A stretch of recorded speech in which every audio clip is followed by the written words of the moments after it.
Movie का startup प्राचीन चीन की कहानी से होता है, जहाँ पर सभी राज्यों के राजा जमीन, ताकत पाने के लिए आपस में लड़ते हैं।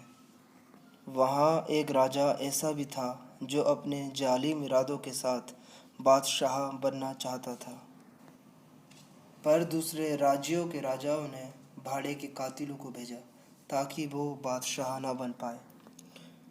पर वो कातिल उस राजा को ना मार सके और उस राजा ने एक एक करके सभी राज्यों को हराना शुरू कर दिया।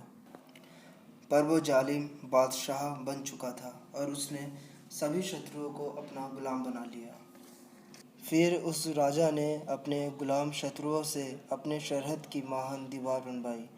जब कोई गुलाम मर जाता था तो वह उसे उसी दीवार में चिनवा देता था। शहंशाह ने अपने जादुई इल्म से पांचों तत्वों पर काबू पा लिया था: आग, पानी, जमीन, लकड़ी और धातु। और अब उसके पास बेपनाह ताकत थी। बादशाह बहुत ताकतवर बन चुका था, पर वो खुद को बूढ़ा होने से नहीं रोक पा रहा था। अब उसका सिर्फ एक ही दुश्मन था और वो थी मौत। शहंशाह का सबसे भरोसेमंद दोस्त मिंग जनरल था। उसने मिंग जनरल को सबसे ताकतवर जादूगरनी जी युआन को ढूंढने भेजा, क्योंकि वह जादूगरनी अमर बनाने का रहस्य जानती थी।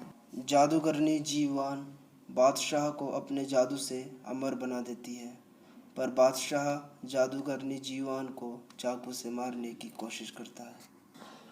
फिर जादूगरनी जी युआन बादशाह को श्राप दे देती है।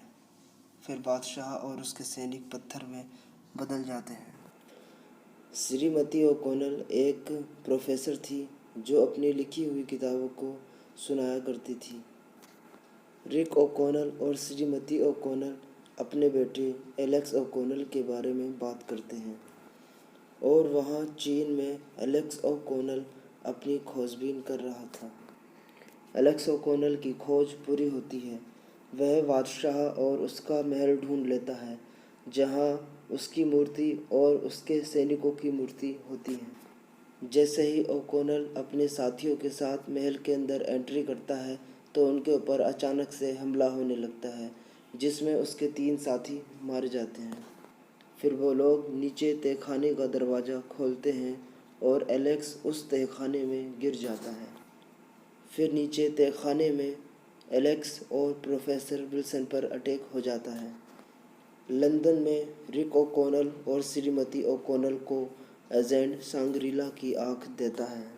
रिक ओ'कॉनल और श्रीमती ओ'कॉनल उस आँख को लेकर चीन आ जाते हैं, जहाँ पर चीन का जनरल अपनी सेना के साथ मिलकर उस जालिम बादशाह को फिर से जिंदा करने का प्लान बनाता है।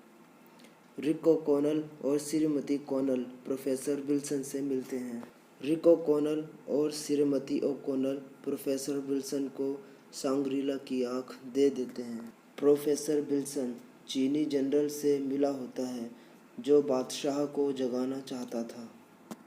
सांग्रीला की आँख में अमृत होता है जो बादशाह को फिर से जिंदा कर सकता था।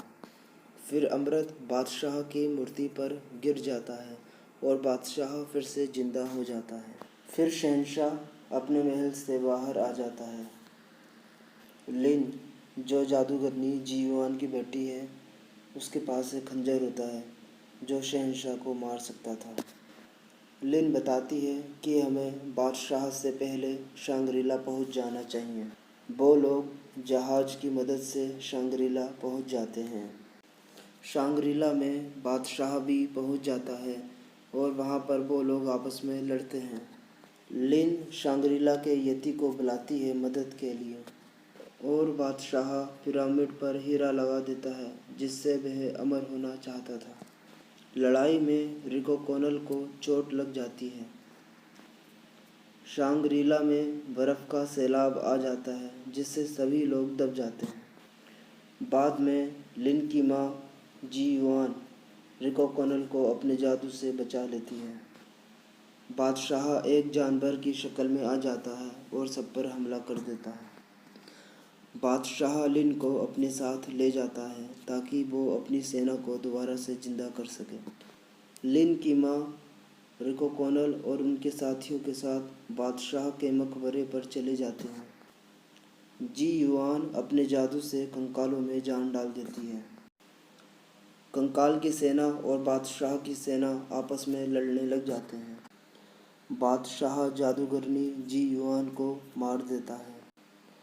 बादशाह अपनी शक्तियों से कंकालों को मारने की कोशिश करता है। एलेक्स ओ'कॉनल पीछे से आकर बादशाह को ऐसा करने से रोक लेता है। फिर बादशाह अपनी जानवर वाली शक्ल में आ जाता है और एलेक्स पर हमला कर देता है। फिर रिक ओ'कॉनल पीछे से आकर बादशाह की कमर पर वो खंजर बढ़ा देता है, पर बादशाह उस खंजर को निकाल कर फेंक देता है, जिससे वो खंजर 2 टुकड़ों में टूट जाता है। फिर रिक ओ'कॉनल वो खंजर बादशाह के दिल के पार कर देता है और बादशाह मर जाता है। फिर उन गुलामों की आत्माएं भी चली जाती हैं और यहाँ पर मूवी का